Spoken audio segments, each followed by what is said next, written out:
ഭൂമി. നമ്മൾ സേഫാണെന്ന് വിശ്വസിക്കുന്ന നമ്മുടെ വീട്. നമ്മൾ ആകാശത്ത് നോക്കുമ്പോൾ കാണുന്നത് ചന്ദ്രനെയും നക്ഷത്രങ്ങളെയും സാറ്റലൈറ്റുകളെയുമാണ്. 1957 റഷ്യ സ്പുട്നിക് വിക്ഷേപിച്ചതോടെയാണ് മനുഷ്യൻ ബഹിരാകാശത്തിലേക്ക് കടന്നതെന്ന് ചരിത്രം പറയുന്നു. എന്നാൽ ആ ചരിത്രം തെറ്റാണെങ്കിലോ? സ്പുട്നിക് വരുന്നതിന് വർഷങ്ങൾക്ക് മുൻപേ, എന്തിന് മനുഷ്യ വിമാനം കണ്ടുപിടിക്കുന്നതിന് മുൻപേ നമ്മുടെ ഭൂമിയുടെ ഓർബിറ്റിൽ നമ്മൾ നിരീക്ഷിച്ചൊരു കണ്ണുണ്ടായിരുന്നു പറഞ്ഞാൽ നിങ്ങൾ വിശ്വസിക്കുമോ? 13,000 വർഷങ്ങളായത് അവിടെ ഉണ്ട്. ഒരു കാവൽക്കാരനെ പോലെ, അല്ലെങ്കിൽ ഒരു ചാരനെ പോലെ. ലോകത്തിലെ ഏറ്റവും വലിയ ശാസ്ത്രജ്ഞനായ നിക്കോള ടെസ്ല ഇതിന്റെ ശബ്ദം കേട്ടിട്ടുണ്ട്. 1950കളിൽ അമേരിക്കൻ പത്രങ്ങൾ ഇതിനെക്കുറിച്ച് തലക്കെട്ടുകൾ നൽകി. നാസയുടെ ആസ്ട്രോണട്ടുകൾ ഇതിന്റെ ഫോട്ടോ എടുത്തിട്ടുണ്ട്. ഇതാണ് ദി ബ്ലാക്ക് നൈറ്റ് സാറ്റലൈറ്റ്. ഇതൊരു അന്യഗ്രഹ പേടകമാണോ? ഇത് പണ്ട് ഭൂമി സന്ദർശിച്ചതോ സംസ്കാരം ബാക്കി വെച്ചുപോയ ടെക്നോളജിയാണോ? സോ നാസ നമ്മളിൽ നിന്ന് മറച്ചു വയ്ക്കുന്ന ബഹിരാകാശ മാലിന്യമാണോ? ഈ കഥ തുടങ്ങുന്നത് നാസയിൽ നിന്നല്ല. അത് തുടങ്ങുന്നത് 1999 കൊളറാഡോ സ്പ്രിങ്സിൽ ഒരു ചെറിയ ലബോറട്ടറിയിൽ നിന്നാണ്. അവിടെ കറഞ്ഞന പിതാവ് എന്നറിയപ്പെടുന്ന നിക്കോള ടെസ്ല ഒരു പരീക്ഷണത്തിലായിരുന്നു. അക്കാലത്ത് റേഡിയോ പോലും ശരിയായി ഉണ്ടായിരുന്നില്ല. ടെസ്ല ഒരു ബീമൻ റിസീവർ ഉണ്ടാക്കി. ആകാശത്തു നിന്നുള്ള സിഗ്നലുകൾ പിടിച്ചെടുക്കുകയായിരുന്നു ലക്ഷ്യം. ഒരു രാത്രി അദ്ദേഹത്തിന്റെ ഉപകരണത്തിൽ ഒരു ശബ്ദം കേട്ടു. അത് ഇടിമിന്നലോ അന്തരീക്ഷത്തിലെ മാറ്റങ്ങളോ ഉണ്ടാകുന്ന ശബ്ദമായിരുന്നില്ല. അതിനൊരു താളമുണ്ടായിരുന്നു. 1, 2, 3 എന്ന കണക്കുകൾ പോലെ. ടെസ്ല തന്റെ ഡയറിയിൽ കുറിച്ചു: ഞാൻ കേട്ടത് ഒരു ഗ്രഹത്തിൽ നിന്ന് മറ്റൊരു ഗ്രഹത്തിലേക്കുള്ള സംഭാഷണമാണ്. നമ്മൾ ഒറ്റയ്ക്കല്ല. ടെസ്ല വിശ്വസിച്ചത് അത് ചൊവ്വയിൽ നിന്നുള്ള സിഗ്നൽ ആണെന്നാണ്. കാരണം അന്ന് ബഹിരാകാശത്ത് മനുഷ്യൻ്റെതായി ഒന്നുമില്ല. പിന്നെ ആരാണ് ആകാശം നമുക്ക് സിഗ്നൽ അയക്കുന്നത്? ഇന്ന് പലരും വിചാരിക്കുന്നത് ടെസ്ല അന്ന് കേട്ടത് ബ്ലാക്ക് നൈറ്റ് സാറ്റലൈറ്റിൽ നിന്നുള്ള സിഗ്നലുകളാണെന്നാണ്. അത് ഭൂമിയുമായി ആശയവിനിമയം നടത്താൻ ശ്രമിക്കുകയായിരുന്നു. രസകരമായ കാര്യം എന്തെന്നാൽ 1920കളിൽ റേഡിയോ സിഗ്നലുകളിൽ ഒരു വിചിത്ര പ്രതിഭാസം കൂടി കണ്ടെത്തി: ലോങ് ഡിലേ എക്കോസ്. നമ്മൾ അയക്കുന്ന റേഡിയോ സിഗ്നൽ സെക്കൻഡ്സിനുള്ളിൽ തിരിച്ചു വരുന്നു. അത് തട്ടി തിരിച്ചു വരാൻ അത് ബഹിരാകാശത്ത് ഒന്നുമില്ലായിരുന്നു. പിന്നെ എന്തിൽ തട്ടിയാണ് തിരിച്ചു വരുന്നത്? ബ്ലാക്ക് നൈറ്റ് സാറ്റലൈറ്റ് ആ സിഗ്നലുകളെ റെക്കോർഡ് ചെയ്ത് തിരിച്ചയച്ചതാണോ? ടെസ്ലയുടെ കാലം കഴിഞ്ഞു. നമുക്ക് 1950കളിലേക്ക് വരാം. ലോകം മുഴുവൻ പേടിയിലാണ്. കോൾഡ് വാർ നടക്കുന്ന സമയം. ഏത് നിമിഷവും ആറ്റം ബോംബ് വീഴാമെന്ന ഭയം.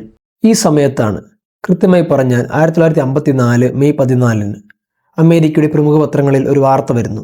ഇതാണ് തലക്കെട്ട്: ഭൂമിക്ക് ചുറ്റും 2 സാറ്റലൈറ്റുകൾ കണ്ടെത്തിയിരിക്കുന്നു. നിങ്ങൾ ഓർക്കണം, സ്പുട്നിക് വിക്ഷേപിച്ചത് 1957ലാണ്. അതിനു 3 വർഷം മുൻപ്. അന്ന് മനുഷ്യന് സാറ്റലൈറ്റ് ടെക്നോളജികളില്ല. പിന്നെ ആരാണ് 2 സാറ്റലൈറ്റോടെ അയച്ചത്? പ്രശസ്തനായ ഡൊണാൾഡ് കീഹോ എന്ന മുൻ മെറൈൻ കോപ്സ് ഓഫീസറാണ് വിവരം പുറത്തുവിട്ടത്. അദ്ദേഹം പറഞ്ഞത് ന്യൂ മെക്സിക്കോയിലെ നിരീക്ഷണ കേന്ദ്രങ്ങളിൽ 2 ഭീമാകാരമായ വസ്തുക്കളെ കണ്ടു എന്നാണ്. ഒന്ന് 400 മൈൽ ഉയരത്തിലും രണ്ടാമത്തേത് 600 മൈൽ ഉയരത്തിലും. അമേരിക്കൻ ഗവൺമെന്റ് ആകെ ഭയന്നു. ഇത് റഷ്യ അയച്ച രഹസ്യ ആയുധമാണോ? ഇത് റഷ്യക്കാർ വിചാരിച്ചത് ഇത് അമേരിക്കയുടേതാണെന്നാണോ? പക്ഷേ ഏറ്റവും ദുരൂഹമായ കാര്യം അതല്ല. ഈ വസ്തുക്കൾ സഞ്ചരിച്ചിരുന്നത് പോളാർ ഓർബിറ്റിലായിരുന്നു. അതായത് വടക്കേ ധ്രുവത്തിൽ നിന്നും തെക്കേ ധ്രുവത്തിലേക്ക്. 1950കളിൽ പോളാർ ഓർബിറ്റിലേക്ക് സാറ്റലൈറ്റ് അയക്കാനുള്ള സാങ്കേതിക വിദ്യ അന്ന് അമേരിക്കയ്ക്കോ റഷ്യയ്ക്കോ ഇല്ലായിരുന്നു. അത് ഗണിതശാസ്ത്രപരമായി അന്ന് അസാധ്യമായിരുന്നു. അപ്പോൾ പിന്നെ മനുഷ്യനില്ലാത്ത മറ്റാരും നമുക്ക് മുകളിൽ ഉണ്ടായിരുന്നു. പത്രവാർത്തകൾ വന്നു. പെട്ടെന്ന് തന്നെ ഗവൺമെന്റ് അത് മറച്ചുവെച്ചു. അത് വെറും ആകാശത്തിലെ മാലിന്യങ്ങളാണെന്ന് അവർ തിരുത്തി പറഞ്ഞു. ജനങ്ങളെ പേടിപ്പിക്കാതിരിക്കാൻ പറഞ്ഞ കള്ളമായിരുന്നു അത്. ഇവിടെയാണ് ഈ കഥയിൽ ഏറ്റവും സ്കൈഫൈ ആയ ഭാഗം വരുന്നത്. 1973 സ്കോട്ട്ലാൻഡുകാരനായ ഡങ്കൻ ലൂനൻ എന്ന ശാസ്ത്രലേഖകൻ പഴയ റേഡിയോ എക്കോകൾ പരിശോധിക്കാൻ തീരുമാനിച്ചു. 1920കളിൽ ലഭിച്ച ആ ഡിലേ സമയങ്ങൾ വെറുതെ റാൻഡം ആയിരുന്നില്ല. അദ്ദേഹം ആ നമ്പറുകൾ ഒരു ഗ്രാഫ് പേപ്പറിൽ വരച്ചു നോക്കി. അപ്പോൾ അദ്ദേഹത്തിന് കിട്ടിയത് ഒരു നക്ഷത്ര ഭൂപടമായിരുന്നു. അതൊരു സാധാരണ മാപ്പായിരുന്നില്ല. എപ്സിലോൺ ബൂട്ടിസ് എന്ന നക്ഷത്ര സമൂഹത്തിന്റെ ചിത്രമായിരുന്നു അത്. പക്ഷെ അതിലൊരു വ്യത്യാസമുണ്ടായിരുന്നു. ആ നക്ഷത്രങ്ങളുടെ സ്ഥാനം ഇന്നത്തെ കാലത്തെ പോലെ ആയിരുന്നില്ല. 13,000 വർഷങ്ങൾക്ക് മുൻപ് മൊബൈലിൽ നിന്ന് നോക്കിയാൽ എങ്ങനെ ഉണ്ടാകുമോ അങ്ങനെയായിരുന്നു. ഇതിൽ നിന്ന് ലൂനാൻ ഒരു നിഗമനത്തിലെത്തി. ഈ സാറ്റലൈറ്റ് അവിടെ എത്തിയത് 13,000 വർഷങ്ങൾക്ക് മുൻപാണ്. ഇത് എപ്സിലോൺ ബൂട്ടിസിൽ നിന്ന് വന്ന ഒരു ബ്രേസ്വെൽ പ്രോബാണ്. എന്താണ് ബ്രേസ്വെൽ പ്രോബ്? നമ്മൾ വോയേജർ അയച്ചതുപോലെ അന്യഗ്രഹ ജീവികൾ പ്രപഞ്ചത്തിലെ മറ്റു ജീവജാലങ്ങളെ കണ്ടെത്താൻ അയക്കുന്ന പ്രത്യേകതരം മെഷീനാണത്. അത് സൗരയൂഥത്തിൽ വരുന്നു, ജീവനുണ്ടോ എന്ന് നോക്കുന്നു, വിവരങ്ങൾ തിരിച്ചയക്കുന്നു. 13,000 വർഷം മുൻപ് മനുഷ്യൻ ഗുഹകളിൽ താമസിക്കുകയായിരുന്നു. അന്നു മുതൽ നമ്മൾ ഇത് നിരീക്ഷിക്കുന്നുണ്ടോ? നമ്മുടെ ഓരോ വളർച്ചയും യുദ്ധങ്ങളും കണ്ടുപിടുത്തങ്ങളും ഇത് റെക്കോർഡ് ചെയ്യുന്നുണ്ടോ? ഈ തിയറി പിന്നീട് ലൂനാൻ തന്നെ തിരുത്തിയെങ്കിലും ഇന്നും ബ്ലാക്ക് നൈറ്റ് ആരാധകർക്ക് ഇത് വേദവാക്യമാണ്. ഇത്രയും കാലം ഇതൊരു കഥയോ റേഡിയോ സിഗ്നലോ മാത്രമായിരുന്നു. പക്ഷേ 1990 ഡിസംബറിൽ ഇതിനൊരു മുഖം ലഭിച്ചു. ഇന്റർനാഷണൽ സ്പേസ് സ്റ്റേഷന്റെ ആദ്യ നിർമ്മാണ പ്രവർത്തനങ്ങൾക്കായി പോയതായിരുന്നു എൻഡേവർ എന്ന സ്പേസ് ഷട്ടിൽ. മിഷൻ STS-88 ആസ്ട്രോണട്ടുകളായ ജെറി റോസും ജെയിംസ് ന്യൂമാനും ബഹിരാകാശത്ത് നടക്കുകയാണ്. അതിനിടയിൽ ആകാശത്ത് അവർ വിചിത്രമായ ഒരു വസ്തുവിനെ കണ്ടു. കറുത്ത രൂപമില്ലാത്തൊരു വസ്തു. അവർ അതിനെ ക്യാമറയിൽ പകർത്തി.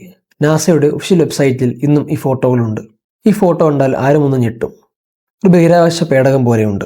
ചിറകുകൾ പോലുള്ള ഭാഗങ്ങൾ, ലോകം കൊണ്ടുള്ള നിർമ്മാണം. ഇത് കണ്ടതോടെ ബ്ലാക്ക് നൈറ്റ് തിയറി ലോകം മുഴുവൻ പടർന്നു. 13,000 വർഷം പഴക്കമുള്ള സാറ്റലൈറ്റ് ഇതാ നമ്മുടെ കൺമുമ്പിൽ. പക്ഷെ നാസയ്ക്ക് ഇതിനൊരു മറുപടി ഉണ്ട്, ഒരു ആന്റി ക്ലൈമാക്സ് മറുപടി. നാസ പറയുന്നത് ഇതാണ്: ഒരു അന്യഗ്രഹ പേടകമല്ല, ഇതൊരു തെർമൽ ബ്ലാങ്കറ്റ് ആണ്. സ്പേസ് വാക്കിനിടയിൽ ജെറി റോസ് ഒരു പണി ചെയ്തുകൊണ്ടിരിക്കുകയായിരുന്നു. റൂണിയൻ പിൻ കവർ ചെയ്യുന്ന ഒരു തെർമൽ കവർ അദ്ദേഹം ശരിയാക്കാൻ ശ്രമിച്ചു. പക്ഷെ അത് കയ്യിൽ നിന്ന് വഴുതിപ്പോയി. ബഹിരാകാശത്ത് ഗ്രാവിറ്റി ഇല്ലാത്തത് കൊണ്ട് അത് മെല്ലെ അകലേക്ക് ഒഴുകിപ്പോയി. ജെറി റോസ് അപ്പോൾ തന്നെ കൺട്രോൾ റൂമിൽ പറഞ്ഞു, Jerry Ross here, one of the thermal covers got away from me. ഈ കവറാണ് പിന്നീട് പല ആംഗിളിൽ നിന്നും വെളിച്ചവും ഷേഡവും വീണപ്പോൾ വിചിത്രമായ രൂപത്തിൽ കണ്ടത്. സിൽവർ നിറത്തിലുള്ള കവർ ബഹിരാകാശത്തിന്റെ ഇരുട്ടിൽ കറുത്ത നിറമായി തോന്നി. ചുരുണ്ടുകൂടിയപ്പോൾ അതൊരു പേടകത്തിന്റെ രൂപമായി. ഇതാണ് ഒഫീഷ്യൽ വിശദീകരണം. ഇതാണ് സത്യമെന്ന് ശാസ്ത്രജ്ഞർ വിശ്വസിക്കുന്നു. കാരണം ആ വസ്തുവിന്റെ ട്രാക്കിംഗ് നമ്പർ പിന്നീട് ബഹിരാകാശ മാലിന്യങ്ങളുടെ കൂട്ടത്തിൽ ചേർക്കപ്പെട്ടു. ഏതാനും ആഴ്ചകൾക്ക് ശേഷം അത് ഭൂമിയുടെ അന്തരീക്ഷത്തിൽ കത്തിത്തീരുകയും ചെയ്തു. നാസ തെളിവ് സഹിതം പറഞ്ഞിട്ട് നമ്മൾ എന്തുകൊണ്ട് ഇന്നും ബ്ലാക്ക് നൈറ്റ് സാറ്റലൈറ്റിൽ വിശ്വസിക്കുന്നു? അവിടെയാണ് മനുഷ്യന്റെ മനഃശാസ്ത്രം പ്രവർത്തിക്കുന്നത്. പരീഡോളിയ. നമുക്ക് മനസ്സിലാകാത്ത കാര്യങ്ങളിൽ പരിചിതമായ രൂപം കാണാനുള്ള തലച്ചോറിന്റെ കഴിവ്. ചൊവ്വയിലെ മുഖം പോലെ ഇതും ഒരു തോന്നൽ മാത്രമായിരിക്കാം. മാത്രമല്ല, ഇന്റർനെറ്റ് വന്നതോടെ ഈ കഥ പല രീതിയിൽ വളച്ചൊടിക്കപ്പെട്ടു. 1899 ടെസ്ലയുടെ കഥയും 1950 പത്രവാർത്തയും 1998 ഫോട്ടോയും തമ്മിൽ യാതൊരു ബന്ധവുമില്ല. ഇവ മൂന്ന് സംഭവങ്ങളാണ്. പക്ഷെ ഗൂഢാലോചന കരുതി മൂന്ന് കൂട്ടിയിണക്കി ഒരൊറ്റ കഥയാക്കി മാറ്റി.